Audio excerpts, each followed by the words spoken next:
Okay, well, I mean, kind of you were speaking about the employers, and I think in the past they have done things where if you employed someone who was undocumented, you could actually face charges. Did that not work out very well, or did that? You know, that's a good question, and technically there is, I mean, Ronald Reagan passed one of the first laws regarding this, and that employers are now going to become more responsible and held accountable when employing. But the thing is that when you have a company like Walmart, multi-billion-dollar company, who has employed undocumented immigrants, workers, how many of those Walton kids ever went to prison?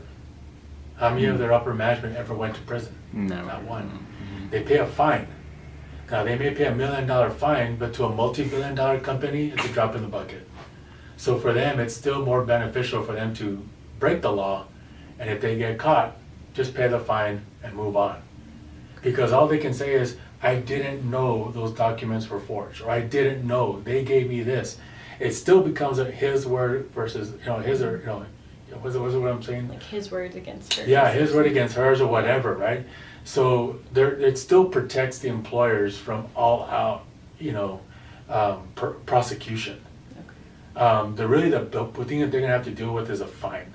And depending on who the employer is, it could have an impact, whether it's somebody who is a politician who had a maid who was undocumented and they get caught.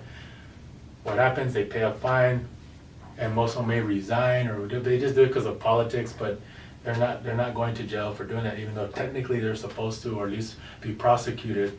But we don't have those. We don't have teeth behind that part. So that's what I'm saying, is that we need to, if we're going to go and come after the migrants, we need to come after the pull effect, which is the employer. Okay, so that's kind of like a interesting kind of way Which is to- what's a little bit of what Trump is trying to argue about, incentivizing, companies to employ American workers. I mean, he's talking in regards to shipping, plants or whatever overseas. But the same concept can be applied to, like, if you incentivize your farmers in one way, I don't know how, but the reason that they're employing undocumented immigrants is because it keeps their labor costs down.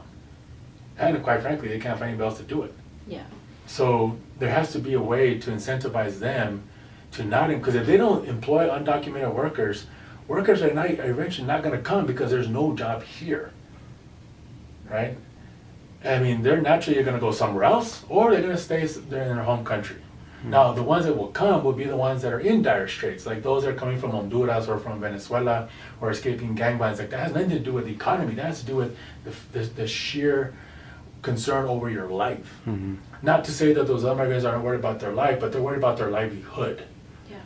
So then that brings up a whole different bag of marshmallows when we talk about, like, the Syrian refugees, the children refugees about 2 summers ago. Now you can vet them, and you can actually plausibly do it and protect the country at the same time, but also being compassionate, because if they have legitimate reasons to seek asylum here or protection here, we can offer that. But of course, through what we would call right now, we call it vetting, right? But then but we have to sort of look at this, and you cannot conflate. I'm glad you asked that question, because you cannot conflate national security, drugs, or illicit goods and smuggling and immigration into one whole, one size fits all. You cannot. You can't. It's completely ineffective. Because again, national security, I mean, you're making the argument, if you do that, you're saying migrants are a national security threat, they're drug smugglers, and they're a problem. That's actually completely inaccurate in the sense that migrants drive our economy. Yeah. And not just in the field. They've revived small towns in Kansas, Missouri, North Carolina that were going to be ghost towns. But because they were there to work in chicken factories or whatever, they've built small businesses, they've contributed to the tax revenue of that town, and now that town can actually breathe again because of those dollars. So you cannot conflate those things, because again, national security is not just about migration, it could be cyber attacks, right? I mean, those aren't the same thing. Yeah. Or even drugs.